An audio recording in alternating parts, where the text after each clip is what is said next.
So in this video, we are going to add a little user interface layer. So when the player walks into that box, it'll just pop up an image that says you win. So we need an image that says you win.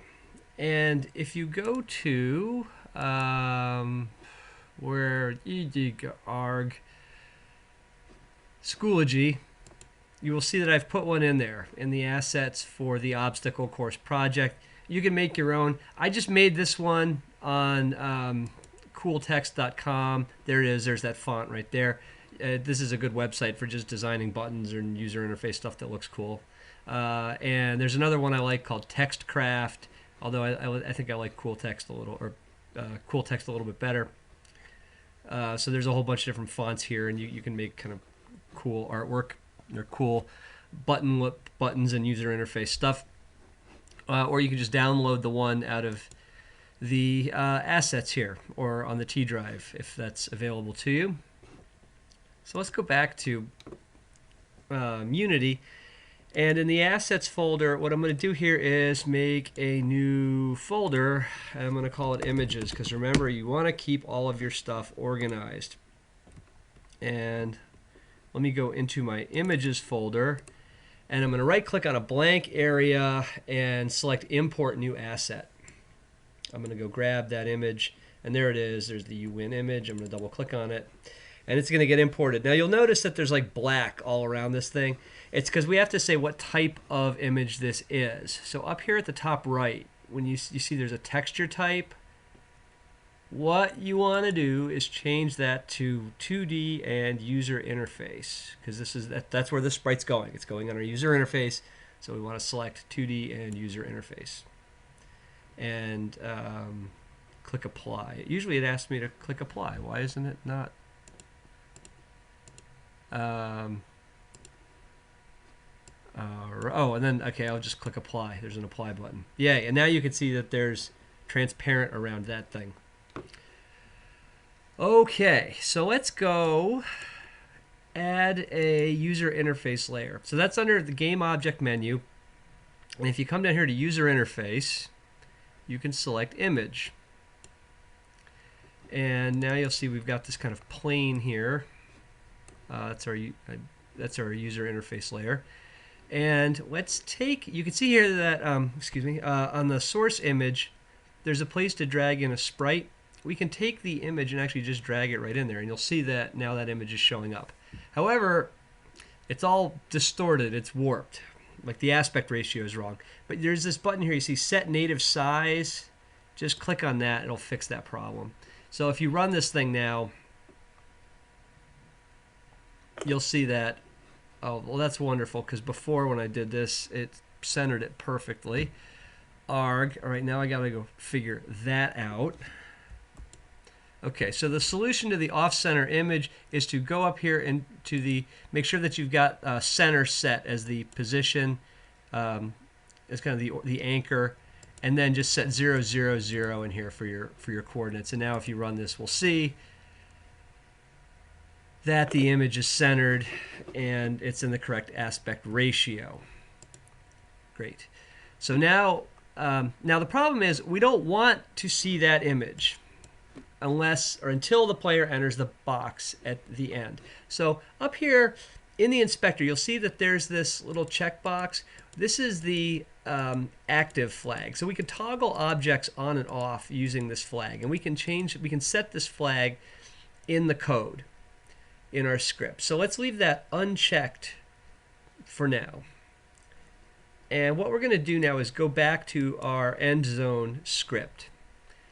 And we're going to add a reference to an image. So if we want to add an image, we need to bring in a library with a using statement. So using unityengine.userInterface.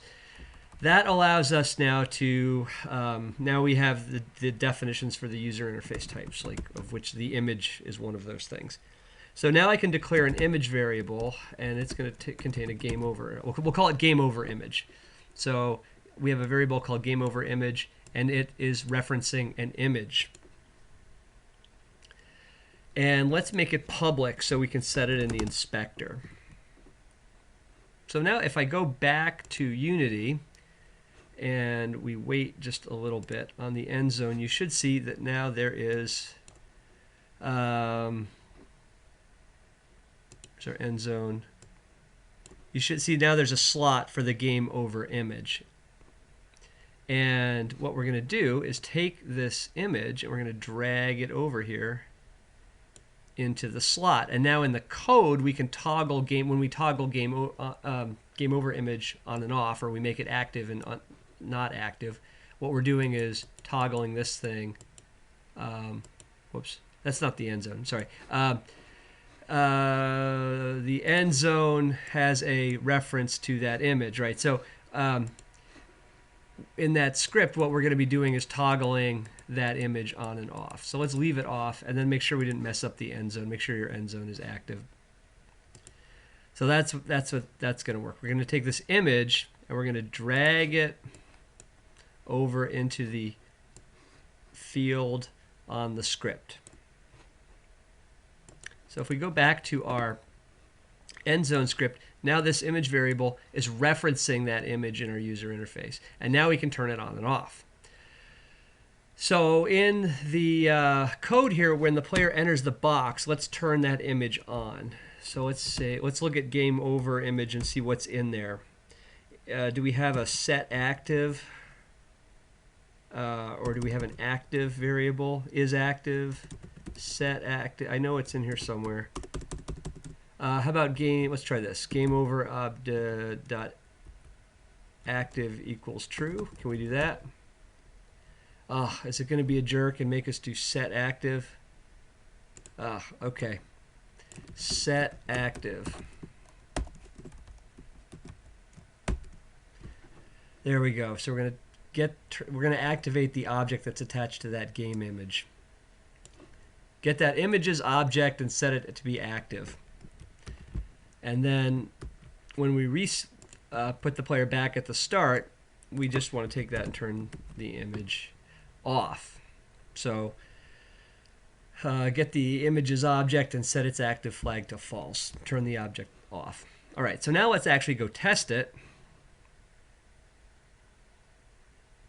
And if I run this, there I am, and